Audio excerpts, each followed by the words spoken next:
राम राम मंडळी. आत्मा मालिक राम कृष्ण हरी.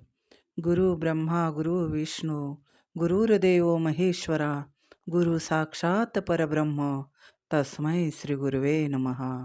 तस्मै श्री गुरुवे नमः. स्पर्श परिसाचा या धार्मिक यूट्यूब चॅनलमध्ये मी सद्गुरू भक्त कांचन आपल्या सर्वांचे मनापासून हार्दिक स्वागत करत आहे. सर्व धार्मिक भाग पाहण्यासाठी व्हिडिओला आवर्जून लाईक, शेअर, सबस्क्राईब करत चला. जय हरी. प्रथमतः पांडुरंग परमात्म्याला वंदन करून सद्गुरू माऊलींच्या चरणी लीन होऊन अखंड विश्वातील साधू संत भक्तजन व वारकरी संप्रदायाला नतमस्तक होऊन आजच्या सुंदर अशा 24व्या भागाला प्रारंभ करत आहे. आजचा सुविचार आहे, जगातील सर्वात मोठे वरदान आणि सर्वात मोठे भाग्य म्हणजे खरा मित्र लाभणे होय. जय श्रीकृष्ण. आणि आजचा सुंदर असा विषय आहे, गोष्ट मानवी इतिहासातील एका अतूट मैत्रीची.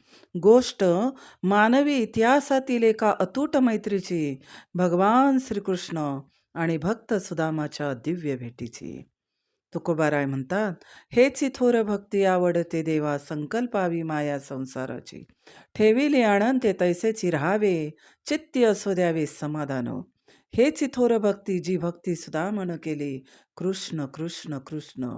आणि संकल्पावी माया संसाराची म्हणजे देवाजवळ जाऊन सुद्धा सुदामानं स्वतःसाठी काहीच मागितलं नाही.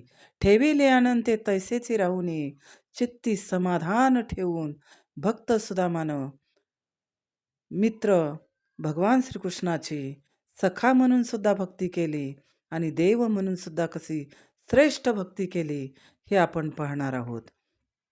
गाथेतील हा अभंग आहे आणि सुंदर असा अभंग आहे. याचा अर्थ असा, श्रेष्ठ संत तुकोबाराय या अभंगात सत्य भक्तीचे रहस्य सांगतात की देवाला तीच भक्ती आवडते की ज्या भक्तीत मनुष्य संसाराची माया देवाच्या चरणी वाहतो आणि प्रारब्धाप्रमाणे देवाने अनंताने ज्याला जसे ठेवले त्या परिस्थितीत काहीही असो पण देवावरचे प्रेम मात्र कमी होत नाही. म्हणूनच तेषु अनिर्विष्णा चिंताना कर्मयोगोस्तु कामिनाम. तेषु अनिर्विष्णा चिंताना कर्मयोगस्तु कामिनाम. विषयासक्त मनुष्य धन जोडतो, पण भक्त सुदामा तर ज्ञानी होता, त्याने देव जोडला. जय श्रीकृष्णा.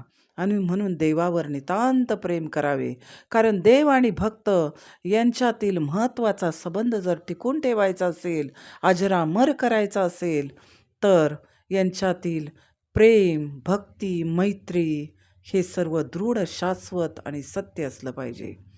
प्रथम डोळ्यासमोर आपण जगामध्ये मैत्री हा शब्द म्हणताच किंवा आठवताच किंवा ऐकताच प्रथम डोळ्यासमोर उभी राहते ती भगवान श्रीकृष्ण आणि श्रेष्ठ भक्त सुदामा यांची मैत्री. महाभारताच्या काळातील ही श्रेष्ठ सुंदर मैत्री अखंड भारत देशाच्या इतिहासातील अमर मैत्री होती. कृष्ण भगवान धनवान तर भक्त सुदामा एक वेळच्या जेवणालाही महाग, पण दोघांची मैत्री मात्र ही दैदिप्यमान होती. श्रेष्ठ गुरु सांदीपनी ऋषींच्या आश्रमामध्ये गुरुगृही उज्जैन येथे दोघांनी शिक्षण घेतले होते. मैत्री करताना कोण श्रीमंत कोण गरीब या गोष्टी गौण असतात भक्तजन हो, हे या मैत्रीवरून लक्षात येते. आश्रमातील गुरुगृही सर्व काम करून शिक्षण घेतले आणि हे दिवस जेव्हा संपले तेव्हा निस्वार्थ प्रेम आणि भक्तीच्या प्रेमभावाने प्रत्येकजण आपापल्या घरी गेला. परंतु शतकानुशतके लोकांना प्रेरणा मिळेल अशी जर पौराणिक मैत्री, सत्य मैत्री जर अनुभवायची असेल तर आपल्याला या मैत्रीचा विचार करावाच लागेल, नाही का? सुदामा हा एक गरीब ब्राह्मण होता, जो मथुरेजवळील एका गावात राहत होता. तो आणि श्रीकृष्ण भगवान हे बालपणापासूनचे घट्ट मित्र होते. भारतीय परंपरेत मैत्रीला नेहमीच महत्त्व दिले गेलेले आहे. मित्र हा आपल्या चांगल्या वाईट दोन्ही गोष्टींचा साक्षीदार असतो. म्हणून मैत्रीचे नाते हे सर्व नात्यांपेक्षा वेगळे असते. जेव्हा जेव्हा मैत्री या विषयावर चर्चा होते तेव्हा ही मैत्री समोर येतेच. सुदामाचे गुरुगृही शिक्षण चालू असताना असे अनेक प्रसंग घडले की कृष्ण आणि सुदामा बालपण हे बरेचसे एकत्र गेले. अनेक आठवणी व एकमेकांवरचे प्रेम हे वाढतच गेले. शिक्षण घेतल्यावर दोघांनी गुरु आज्ञेनं आश्रम सोडून घरी स्वगृही परतले. भगवान श्रीकृष्ण द्वारका नगरीचे राजे झाले पुढे, तर ब्राह्मण सुदामा गरिबीच्या खाईतच कृष्ण कृष्ण कृष्ण म्हणत दिवस कंठत होता. एक वेळचे अन्नही पोटाला मिळत नव्हते. त्यावेळी नियम असा होता भक्तजन हो, की माधुकरी मागायची, पण ती फक्त 5 घरीच मागायची. मग एखाद दिवशी नाही मिळाली किंवा कमी मिळाली तर मुलाबाळांचे, पत्नी सुशीलाचे आणि सुदामाची उपासमारी होत असे, याला पर्याय नसे. पुढे कुटुंब वाढत गेले. अत्यंत तोकडी माधुकरी मिळायची. मुले अन्न अन्न जेवण जेवण करत रडायची आणि पाणी पिऊनच रडत झोपी जायची. हा दुःखद प्रकार आता कायमचाच सुदामाच्या कुटुंबामध्ये सुरू झाला. मुलांचेच भागत नव्हते, मग यांच्या जेवणाचा तर प्रश्नच गंभीर होऊन बसला.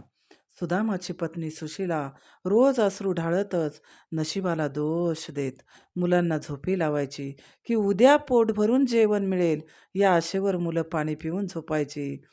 या आशेवर मुले झोपली की मग मात्र रात्रभर सुदामालाही चिंता वाटायची आणि पत्नीलाही चिंता वाटायची, की दुसऱ्या दिवशी तरी पोटभर अन्न मिळेल काय, परंतु येईल तो दिवस सारखाच. परंतु सुदामाला पत्नीनं खूप समजावून सांगितलं, अनेक सल्ले दिले, परंतु हा सल्ला मात्र भक्त सुदामाला मानावाच लागला. की सुशीला ही पत्नी म्हणते, की "अहो, तुमचे कृष्ण हे मित्र खूप श्रीमंत आहेत, ते तुमची थोडीफार मदत करतील. नुसतं इथे बसून कृष्ण कृष्ण करून काही होणार नाही, तर तुम्हाला द्वारकेला जाऊन भगवान श्रीकृष्णांना भेटावेच लागेल. आता दुसरा पर्याय आपल्याजवळ राहिला नाही." मग झाले, मुलांच्या भल्यासाठी आणि मुलांना पोटभर अन्न मिळावं म्हणून पत्नीनं सुदामाला देवाकडे पाठवलेलं आहे. परंतु भक्त सुदामाच्या मनामध्ये एकच होतं, की मला देवाचे दर्शन होईल आणि म्हणून मला जायचे आहे. कारण गरिबीला कंटाळून सुदामाच्या पत्नीने आपण उपाशी राहू शकतो, परंतु मुले उपाशी राहू शकत नाही, हे दुःख लक्षात घेता भक्त सुदामाला हा निर्णय घ्यावा लागला. परंतु जाताना भगवंताला काहीतरी न्यायचं. गुरूंकडे जाताना सुद्धा रिकाम्या हाताने जाऊ नये. लहान बाळाकडे सुद्धा जाताना रिकाम्या हातानं कधी जाऊ नये. ही आपली संस्कृती आहे भारतीय. आणि मग घरात तर एक अन्नाचा कणही नव्हता. मग भक्त सुदामाच्या पत्नीने शेजाऱ्या पाजाऱ्यांकडून थोडेसे मूठभर चपटे तांदूळ, की ज्याला पोहे असे म्हटले जातात, ते एका कपड्यात पुरचुंडी बांधून दिले. आणि जरी पत्नी मदतीसाठी पाठवत होती, तरी सुदामाच्या मनात मात्र फक्त भगवंताची भेट एवढंच होतं. पुढे दर मजल करत ते मूठभर तांदूळ घेऊन भक्त सुदामा द्वारकेला निघालेला आहे. रस्त्याने थकवा आलेला आहे. अन्न पोटात नाही. कृष्ण कृष्ण निरंतर जप चाललेला आहे. इथे एक लक्षात घ्यायचे, की सर्व सुख संपत्तीने राजा असलेल्या कृष्णाने सुदामाला भेटल्यावर कसे स्वागत पाहुणचार आदरातिथ्य केले, हे मात्र अवर्णनीयच आहे. भक्त सुदामाचा पायी प्रवास सुरू झाला. मजल दर मजल करत सुदामा निघालेला आहे. शरीर कृश झालेलं आहे, तरी सुद्धा कृष्ण कृष्ण हे नाम मात्र चालूच आहे. अनेकदा भगवंताने लीलया केली आणि भक्त सुदामाला स्वतः जेवण घेऊन उपस्थित राहिले, परंतु मुले बाळे उपाशी असतील या विवंचनेने सुदामानं काहीच खाल्लेलं नाही. आणि असं मजल दर मजल करत असतात भक्त सुदामा द्वारकेमध्ये पोहोचले सुद्धा. आणि पाहतो तर काय, हे द्वारका हे शहर सर्व सोन्याचे शहर होते. सर्वत्र झगमगाट होता आणि ते भव्य दिव्य असं देवाचं, आपल्या मित्राचं वैभव पाहून भक्त सुदामाला आनंद झाला. पण पुढे जायचं कसं? इतकी श्रीमंती आणि आपण मात्र दरिद्री ब्राह्मण, कसे होईल आता? या नगरात लोक खूप सुखी दिसत होते. भक्त सुदामा लोकांना विचारत विचारत भगवान श्रीकृष्णाच्या महालाच्या द्वारापर्यंत जाऊन पोचलेले आहेत. परंतु जाताना अनेकांनी भक्त सुदामाला अनेक गोष्टी बोललेल्या आहेत. तरीसुद्धा भक्त सुदामाचा आनंद गगनात मावत नव्हता की माझा बालमित्र सखा कृष्ण मला आता भेटणार आहे. गुरुगृही केलेली साधना, मजा मस्ती, काम आणि गुरूंचे आदेश कसे पाळले, ह्या सर्व आठवणींनी मन भरून आले मित्रभेटीसाठी. मग द्वारामध्ये उभ्या असलेल्या पहारेकऱ्यांनी सुदामाची कपडे, अवतार हे सर्व विचारात घेऊन आणि विचारले, "कोण पाहिजे तुम्हाला? कशाला आले आहात इथे?" तर त्यावेळेस भक्त सुदामांनी सांगितलं, "अरे द्वारपालो, कन्हैया से कह दो, किधर पे सुदामा गरीब आ गया है, किधर पे सुदामा गरीब आ गया है." पहारेकऱ्यांनी विचारले, परंतु सर्व पहारेकरी आणि उपस्थित लोक भक्त सुदामाची थट्टा करू लागले, की खरंच तुम्ही राजवाड्यात भक्त सुदामा, तुम्ही खरंच राजवाड्यामध्ये कृष्णाला भेटायला आलेत का? आणि तुम्ही कृष्णाचे मित्र आहेत का? यावर विश्वास बसत नाही. आणि मग काय? भक्त सुदामा मात्र विवंचनेत पडला. एक मन म्हणतंय की कृष्णाला भेटायचंय आणि दुसरं मन म्हणतंय की नाही, आता कसं भेटणार आपण? हे सर्वजण तर आपल्याला जाऊ द्यायला सुद्धा तयार नाही. पण सुदामाला फक्त देवाची भेटच पाहिजे होती. किंबहुना सोये जीव आत्म याची लाहे, तेथ जे होये तया नाम सुख. हेच सुख फक्त भक्त सुदामाला पाहिजे होते. सर्वजण बोलत होते की हा निर्धन द्वारकाधीशाकडे का आलाय? सुदामा हे सर्व आठवून आठवून दुःखी होत होता आणि सर्वांना वाटत होतं की काहीतरी धन मागण्यासाठी आलाय. प्रत्येकजण वेगवेगळे तर्क मांडत होते. पुन्हा माघारी जावं की काय? आणि द्वारपाल आता आपल्याला आत पाठवतील की नाही, या विचारात भक्त सुदामा सांगत आहे की माझं नाव सुदामा आहे. आणि संपूर्ण प्रवासामध्ये थकलेला सुदामा अजूनच थकलेला होता. पाणी पिण्यासाठी मागत होता. परंतु लोक मात्र काय पाहून थट्टा करायचे थांबत नव्हते. आणि तेवढ्यामध्ये तिथे अक्रूरजींचा रथ आलेला आहे. अक्रूरजींनी समोर पाहिलं की एक ब्राह्मण देवता द्वारामध्ये खडी आहे, उभे आहेत. आणि मग अक्रूरजींनी सर्व माहिती घेतल्यानंतर द्वारपालाला आदेश दिला की द्वारपाल, हा निरोप भक्त सुदामाचा आलेला आहे. तर ते मित्र म्हणवत आहेत स्वतःला. तर तुम्ही हा निरोप आतमध्ये भगवान श्रीकृष्णांना द्या. आणि द्वारपाल आतमध्ये गेलेला आहे. बराच वेळ झाला पण द्वारपाल काही बाहेर येत नाही. या विचाराने चिंताग्रस्त झालेला भक्त सुदामा पुन्हा मागे जाण्याचं, घरी जाण्याचा विचार करू लागलेला आहे.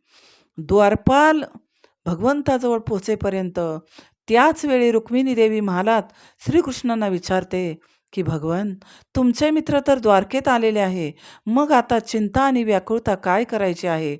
यावर श्रीकृष्ण म्हणतात की देवी, मी यासाठी चिंतेत आहे की द्वारकेचे सर्व वैभव पाहून माझा स्वाभिमानी मित्र परत घरी जर निघून गेला तर मग काय? यामुळे मी चिंतित आहे. यावर रुक्मिणी बोलते की तुम्ही तर सुदामाला रस्त्यात येताना तर भेटले होते.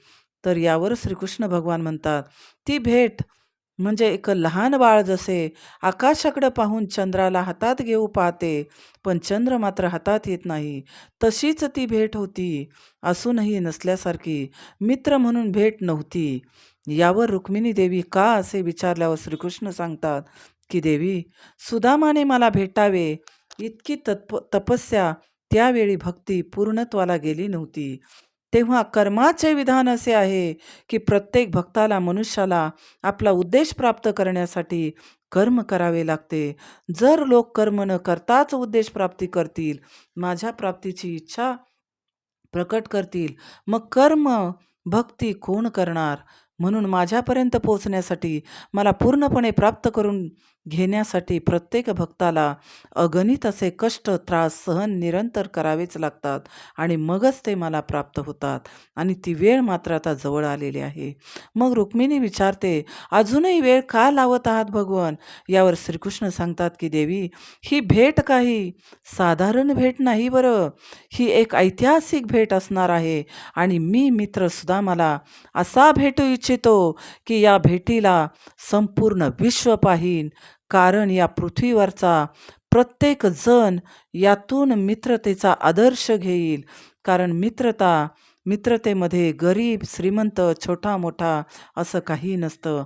ही एक अशी मित्रता आहे की यात राजा आणि रंक काही भेदभाव नसतो." इकडे सुदामा द्वारपालाची वाट पाहून मागे घरी जाण्यास निघालेला आहे. कृष्णाची भेट होईल की नाही काही आता समजत नाही. द्वारकाधीश की जय हो. आणि द्वारपाल देवापुढे पोहोचलेला आहे. "मला एक निरोप सांगायचा होता." यावर भगवान श्रीकृष्ण बोलले, "सांगावे तत्पर. बाहेर एक ब्राह्मण आलेला आहे. थोडा वेडा वाटतोय, फाटकी कपडे, पायात चप्पल नाही." यावर श्रीकृष्ण भगवान म्हणतात की, "दरिद्रता काही वेडे असण्याची खूण नसते. मग तो वेडा कसा होईल? तो कृष्ण कृष्ण म्हणत आहे. तो ब्राह्मण देवता आहे. सुदामा त्याचं नाव आहे. नाम घेता वाया गेला ऐसा कोणी ऐकेला का?" तर कृष्ण कृष्ण नामाने इथे भक्त सुदामाचा उद्धार झालेला आहे. सुदामा हे नाव ऐकताच भगवान श्रीकृष्ण बेभान झालेले आहेत, आनंदी झालेले आहेत. "अहो देवांचाही तो देव, बळीया माझा पंढरीराव." देवाला भक्ताला भेटण्यासाठी इतका आनंद व्हावा, यासारखं वर्णनीय असं काही नाही. हे सुख अनुभवण्यासाठी भक्त होणं गरजेचं आहे. सुदामा हे नाव ऐकताच भगवान श्रीकृष्ण अनवाणी पायानेच बाहेर धावत निघाले. सर्व उपस्थित नगरवासी, द्वारपाल, पहारेकरी, उपस्थित सर्वच जण विस्मयचकित होऊन पाहू लागले. श्रीकृष्ण भगवान महालातून अनेक दालने पार करत धावत आहेत मित्रभेटीसाठी. धावताना देहभान विसरले आहेत, अनवाणी धावत आहेत. मध्येच भगवंत गिरते है, पडते है, फिर भी उठते है आणि भक्ताला भेटण्यासाठी धावत आहेत. हे दृश्य पाहून प्रवेशद्वाराकडे धावणारा साक्षात द्वारकेचा राजा आणि कोण आले भेटीसाठी? तर एक ब्राह्मण देवता आलेली आहे. दारिद्र्य असणारी ब्राह्मण व्यक्ती आलेली आहे. धावता धावता देवाचा अंगावरचा शेला पडला बरं. आणि पहारेकरी मध्येच येऊन विचारणार, परंतु देव पहारेकऱ्यांना सुद्धा धडका देऊन पुढे वाऱ्याच्या वेगानं धावत आहे. धावताना नजर देवाची फक्त सुदामाला पाहण्यासाठी आतुर झालेली आहे. आणि "माझा सुदामा, माझा सुदामा, सुदामा, सुदामा, सुदामा" असा आवाज देव प्रत्यक्ष देत आहेत. आणि महालाच्या द्वारावर श्रीकृष्ण धावत आले तर सुदामा पाठमोरा दिसला. "सुदामा, सुदामा" आवाज कानावर येतात सुदामाने वळून पाहिलं तर काय, समोर सखा कृष्ण साक्षात उभा. "माझा कन्हैया, कन्हैया, कृष्ण, कृष्ण, सुदामा, सुदामा, माझा सखा" असं म्हणत दोघांचेही डोळे पाणावलेले आहेत. इथे तुकोबाराय म्हणतात, "जाईल भवश्रम सुख होईल दुःखाचे." आणि दुःखाचे अमृत, या दुःखाचे रूपांतर या अमृतमय भेटीत झालेले आहे सुदामाचे. दोघांच्याही डोळ्यात आनंद अश्रुकाना अनावर झालेले आहेत. एकमेकांना मिठीच मारली. "माझा मित्र सखा, माझा मित्र सुदामा." ही अनमोल भेट, एक राजा आणि एक भक्त दरिद्री ब्राह्मण यांची भेट. श्रीकृष्ण भरल्या नयनांनी म्हणतात, "सुदामा, तू मला न भेटताच निघून चालला होतास." यावर सुदामाने सांगितले की, "श्रीकृष्णा, तुम्ही यायला फारच वेळ लावला." यावर कृष्ण म्हणतायत, "यायला उशीर तर तू केलास मित्रा. माझी आठवण आली नाही का इतकी वर्ष तुला, माझ्या बालसखा सुदामा." यावर सुदामा म्हणतायत की, "कृष्णा, आठवण यायला मी तुला कधी विसरलोच नाही देवा. मी निरंतर कृष्ण कृष्ण कृष्ण म्हणत आहे आणि हे तुला माहीत आहे. तू राजा आणि मी असा दरिद्री ब्राह्मण. मग लोक तुला नावं ठेवतील कृष्णा. कृष्ण म्हणतायत, आत महालात जाऊन बोलू. चल माझ्या बालपणीच्या सखा, सर्व आठवणी आपण पुन्हा उजाळा देऊ. यावर सुदामा आत जाण्यास नकार देऊन म्हणतायत, सुदामा म्हणतोय, हे कृष्ण भगवंता, तू माझ्या मैत्रीची लाज राखलीस आणि सर्वांसमोर मला गळा भेट दिलीस. माझी मान, माझा शान, माझ्या भक्तीला तू दुजोरा दिलास आणि माझी मान शान वाढवली. मग मला आता कृष्णा काही नको सख्या, माझी मान शान नाही घालवायची तुझी, कारण मी दरिद्र ब्राह्मण. मी जर महालात आलो तर सर्व तुला तुला हसतील देवा आणि तुम्हाला काही सुद्धा बोलतील. यावर कृष्ण भगवान म्हणतात, अरे सुदामा, तू महालात येण्याने माझा मान शान जाणार नाही, कमी होणार नाही, तर तुझ्यामुळं युगानुयुगे माझा मान शान जपून राहील आणि बघ, बट्टा लागणार नाही तुझ्यामुळे. तर यावर सुदामा उत्तर देत आहे, महालात सर्वांसमोर माझ्यासारख्या दरिद्री मित्राला पाहून सर्वजण हसतील देवा तुला. तर यावर भगवान श्रीकृष्ण म्हणतायत, हे सुदामा, तुझ्या चरण स्पर्शाने माझ्या या द्वारका नगरीचा प्रत्येक कण न कण पवित्र झालाय. तुझ्या येण्याने माझा मानपान वाढलाय. लोक युगानुयुगे संपूर्ण विश्वात आपल्या मैत्रीचा सन्मान करतील. सुदामा, चल आतमध्ये महालामध्ये, अशी मित्रता लक्षात ठेवतील, आदर्श घेतील. मग मी तुला कसे बरे जाऊन देईल बरे. मग श्रीकृष्ण द्वारपालाला आज्ञा करतात की, द्वारपाल, माझ्या मित्रासाठी एक रत्नजडित रथ घेऊन ये बरं आणि भव्य अशा स्वागताची पूर्ण तयारी करावी. आणि हे सर्व स्वागत मला माझ्या मित्र सुदामाचं करायचं आहे. परंतु हे सर्व उपस्थितांनी डोळ्याचं पारणं फिटेपर्यंत पाहिलं. सर्वांचे डोळे पाणावले. ही श्रेष्ठ अलौकिक मैत्रीचे प्रेम, अनमोल गळा भेट पाहून नंतर भक्त सुदामा कसाबसा तयार झाला. रथामधून भक्त सुदामाला महालात नेण्यात आलेला आहे. आपल्या सिंहासनाशेजारी भगवान श्रीकृष्णानं उंची वस्त्रे पंचपक्वान्न भोजन देऊन तृप्त केलेलं आहे सुदामाला. सुदामा, अरे माझ्यासाठी वहिनीनं काय दिलं असे विचारल्यावर सुदामाने लपवलेले ती पुरसुंडी, पोह्याची पुरसुंडी, 3 मुठेची पुरसुंडी कृष्णास दिलेली आहे. आणि पुढे आपण पुढील भागात पाहणार आहोत की त्या भक्त सुदामाने दिलेल्या 3 मुठी पोह्यांच्या पुरसुंडीच्या बदल्यात भगवंतानं सुदामाला मैत्री खातर काय दिलेलं आहे. सुदामाचे सधन जीवन पुढे कसे बनले आहे, हे भाग 3 मध्ये आपण पाहणार आहोत. हे मैत्रीचं प्रेम पाहून आजही हृदय हेलावते. ही श्रेष्ठ मैत्री आणि हा श्रेष्ठ संवाद आजही आपल्याला गहिवरून येते. देवाला सुद्धा भक्त मित्राचे इतके प्रेम पाहून गहिवरून आले. या मैत्रीतील भाव हा अतिश्रेष्ठ आहे. एक राजा आणि एक दरिद्र ब्राह्मण यांच्या मैत्रीची उच्चतम भावना केवढी महान असू शकते याची महती उपस्थितांनी तर अनुभवलीच, पण आजही संपूर्ण विश्वात या मैत्रीने प्रेरणाच मिळते. शुद्ध प्रेम करुणेचे चिरस्थायी प्रतीक आहे ही मैत्री. आजचे सार आहे भक्तजनो, भारतीय परंपरेत मैत्रीला नेहमीच महत्त्व दिले गेले आहे. मैत्री आणि प्रेमाच्या सामर्थ्याचे एक अलौकिक उदाहरण म्हणून संपूर्ण विश्वात आजही या मैत्रीकडे पाहिले जाते. श्रीकृष्ण आणि सुदामाची ही कथा आपल्याला निस्वार्थ प्रेम, भक्ती आणि खऱ्या मैत्रीचे महत्त्व शिकवते की मनुष्य जीवनातील खरी संपत्ती अशी मैत्री, असे संबंध आहेत. म्हणूनच द्वापारकालीन कृष्ण सुदामाच्या मैत्रीला समाज, लोक आणि संपूर्ण विश्व आजही विसरले नाही, विसरत नाही आणि विसरणार नाही.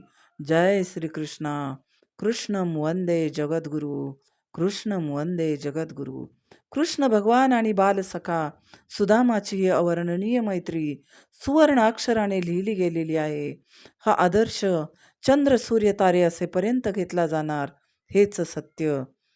वंदन अशा त्रिकालाबाधी सत्य मैत्रीला, अशा सुंदर मैत्रीला आणि सख्य मैत्रीला. जय श्रीकृष्ण. कृष्णं वंदे जगद्गुरु. कृष्णं वंदे जगद्गुरु. तात्पर्य भक्तजन हो. हेच थोर भक्ती, हे खरे मैत्रीचे प्रेम आपल्यालाही लाभावे ही देवाकडे प्रार्थना. जय हरी. भक्तजन हो, आजचा 24वा भागही आपणास मनापासून आवडला असेल यात शंकाच नाही. म्हणून मोठ्या मनानं भगवान श्रीकृष्णाच्या या कथेला, या मैत्रीला दुजोरा द्या आणि अनमोल असे पुढील संतमय शिवमय भाग पाहण्यासाठी स्पर्श परिसाच्या या यूट्यूब चॅनलला लाईक शेअर सबस्क्राईब प्रत्येक भक्ताने करून या भक्तिशक्तीच्या महायज्ञाचे एक भाग व्हावे ही इच्छा आणि स्पर्श परिसरातील सर्व कुटुंब सदस्यांना प्रणाम वंदन. आत्मा मालिक जय श्रीकृष्णा. आणि आपणास मी सांगू इच्छिते की आपण व्हिडिओ हा आध्यात्मिक व्हिडिओ कोणत्या शहरातून, कोणत्या तालुक्यातून, कुठून पाहतात मला समजले तर मला पुढील अनेक विषय आपल्यासमोर घेऊन येण्यास फारच आनंद होईल. रामकृष्ण हरी. धन्यवाद. धन्यवाद. आत्मा मालिक जय श्रीकृष्णा. जय भारत. कृष्णम वंदे जगद्गुरु. रामकृष्ण हरी. रामकृष्ण हरी. रामकृष्ण हरी.